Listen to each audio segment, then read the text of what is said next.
क्योंकि आप तस्वीर देखिए कि ये नए फ्लैट जो उनको आवंटित किए गए हैं, ये स्थिति है।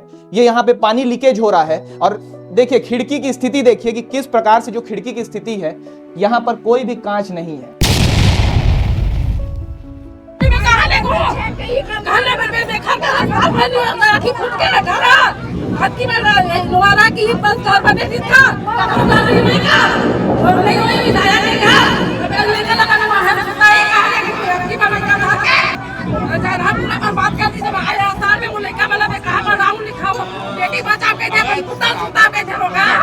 इस गर्मी में, भरी गर्मी में वो तड़प तड़प कर इसी घर में मर जाए और उसके बाद में जो घर दिया गया है उसको भी सरकार छीन ले और किसी बड़े बिल्डर को बेच दे।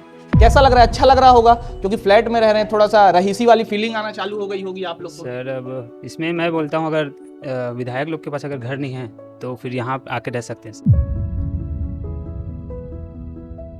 घर में पूरे एरिया में लाइट का कनेक्शन कहीं नहीं दिया गया है। आप वो बोर्ड देखिए, वहां पर एमसीबी सबके घर में लगी होती है, पर जिस जगह में इनको पुनर्वास के लिए घर दिया गया है वहां पर कोई भी तरीके का जो है लाइट या कहें बिजली का कनेक्शन नहीं दिया गया है। समझ रहे हैं कि अभी भी कुछ भी परमानेंट नहीं है, सारी चीजें टेम्परेरी है। लगता है कि अभी भी इनको भगा दिया जाएगा यहां से। कुछ दिन की बात है, जब ये खबरें बंद हो जाएंगी, जब मामला दब जाएगा, उसके बाद में शायद इनका हालत जो है फिर से बद से बदतर हो जाए।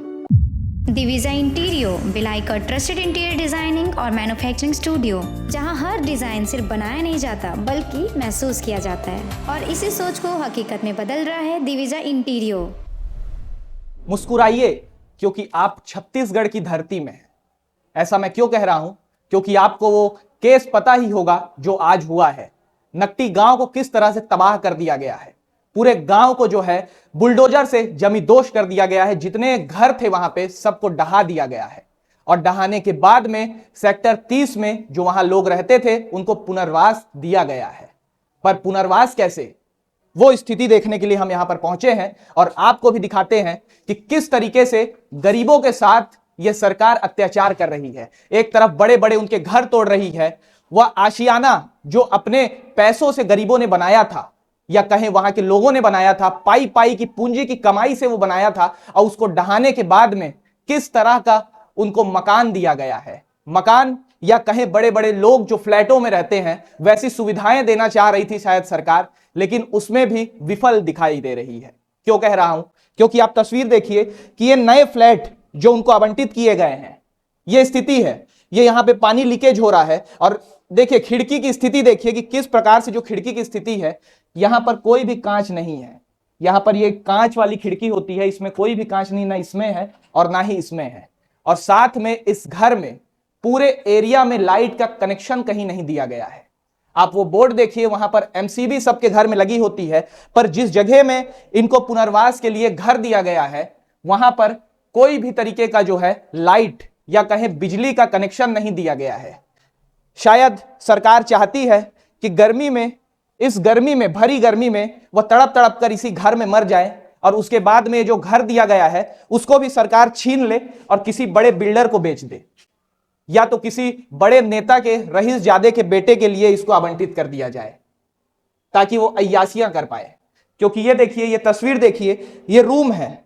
लोग यहां जहां पर बड़े बड़े, जितने बड़े रूम इनको ये दिए गए हैं, इतने बड़े में तो इनका बाथरूम होता था।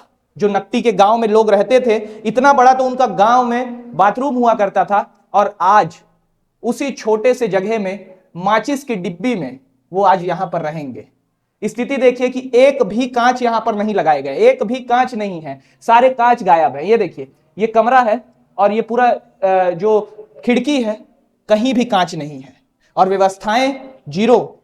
क्यों कह रहा हूं? क्योंकि लगातार यहां पर पहुंचने के बाद देखा जा रहा है कि किस प्रकार से ये घर का अभी नया इनॉग्रेशन भी नहीं हुआ है और किस प्रकार से जो दरारें हैं ऊपर साफ साफ दिखाई देना चालू हो गई हैं। चारों ओर देखेंगे तो सिर्फ जाले और दरारें दिखाई देंगी और किसी भी प्रकार की अच्छाइयां तो इस घर में नहीं दिखाई दे रही हैं। साथ में यहाँ पे दूसरे कमरे में भी ये जाके दिखाएंगे, क्योंकि फिर लोग कह देते हैं कि एक कमरे में ये सारी चीजें होंगी। अब देखिए दूसरे कमरे में भी पहुंचे हैं और दूसरे कमरे का भी जो हालत है वो विजुअल के माध्यम से आप देख ही पाएंगे कि किस हिसाब की स्थिति यहां पर बनाई गई है। ये देखिए, इसमें भी किसी भी प्रकार का जो ग्लास है नहीं लगाया गया है और साथ में इसकी भी हालत देखिए सिर्फ जाले और ऊपर जितने भी स्ट्रक्चर हैं, सिर्फ स्ट्रक्चर की दरारें यहां पर दिखाई दे रही हैं। कुछ इस प्रकार से इनके वॉश बेसिन की हालत है। देखिए, ये नया घर है जो इनको दिया गया है। क्या इनकी गलती है? इनकी क्या गलती, आखिर इनकी क्या गलती है कि ये गरीब हैं? ये मजदूरी किसानी खेती किसानी करके पैसा कमा के खाते थे। आखिर क्या मजबूरी रही ऐसी सरकार की कि इतने बड़े गांव को रातों रात ढहा दिया गया? 48 घंटे का अल्टीमेटम देके 48वें घंटे तत्काल पहुंची और बिना किसी व्यवस्था के, उनके पुनर्वास की किसी प्रकार की व्यवस्था नहीं थी, उसके बाद भी इनका घर तोड़ दिया गया। अगर सरकार क्या पता 1 दिन 2 दिन 4 दिन 5 दिन या कहें 10 दिन रुक जाती और स्थिति यहां की साफ सफाई करवा के अच्छे से करके देती, तो क्या उनका क्या हो जाता, क्या चला जाता। देखिए तस्वीरें, देखिए ये बाथरूम की तस्वीर है। अब यहां पर आदमी बाथरूम करे, ये तो नर्क से भी नर्क है, क्योंकि देखिए किस प्रकार से यहां पर सिर्फ जाला मकोड़ा और टूटा। ये देखिए बाथरूम में भी पूरा अभी नया बना है और ये पूरा जितना भी लगा हुआ है सारी चीजें यहां पर टूटी हुई हैं। और जिसको मिला हुआ है वो झाड़ू लेकर यहां पर तैयार है कि साफ सफाई करके कम से कम रहना तो चालू कर दें। और जो लोग हैं यहां पर जिसको आवंटित किया गया है हमारे साथ में है, एक बार बातचीत करने की कोशिश करते हैं कि क्या है।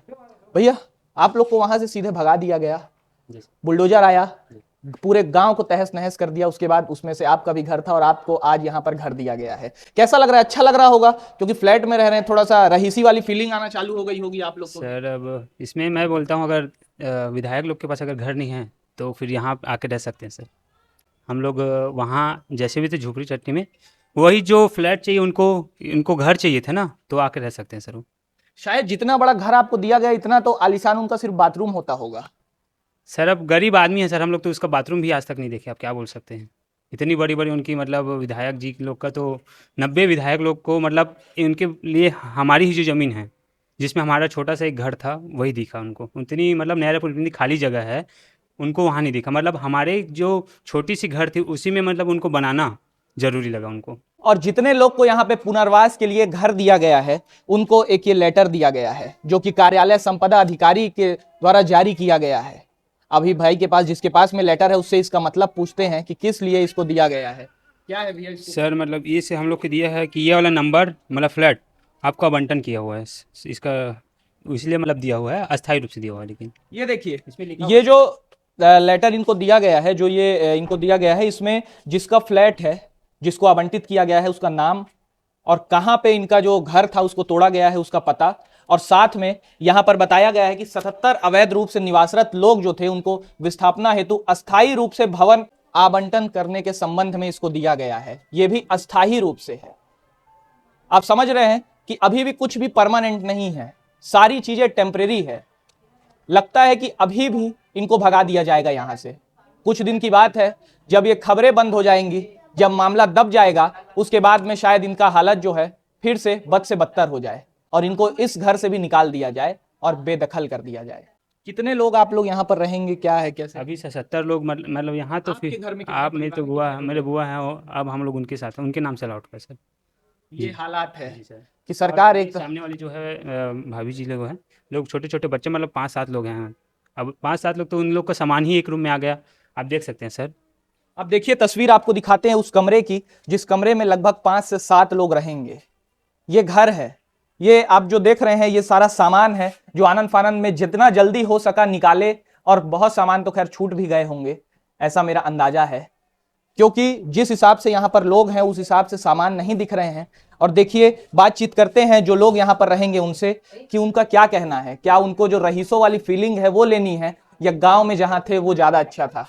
देखिए छोटे छोटे बच्चे हैं यहाँ पर, और देखिए वायर फिट भी नहीं हुआ, पूरा गर्मी के मारे बच्चे हो रहा है। देखिए ये देखिए, ये है यहाँ की स्थिति। जिस जगह में इनको पुनर्वास के लिए जगह दिया गया है ये स्थिति है यहाँ की कि एक लाइट का कनेक्शन नहीं है, और जब ये आए और कंप्लेन करने के बाद इनको पानी की सुविधा दी गई, लेकिन अभी तक शाम मेरे ख्याल से अभी बज रहे हैं लगभग 6:30 और ये है स्थिति। शाम को रात को आदमी सोता है बिना कूलर पंखे के, कैसे किस प्रकार से सोएगा, क्योंकि सरकार में जितने भी अधिकारी नेता बैठे हुए हैं बिना एसी के तो उनको नींद नहीं आती होगी, तो वो कैसे सोच सकते हैं कि कोई व्यक्ति बिना पंखे के बिना लाइट के रह सकता है। बाकी इस खबर को देखने के बाद आपका क्या कहना है, कमेंट बॉक्स खुला हुआ है, अपनी राय जरूर कह कर जाएं।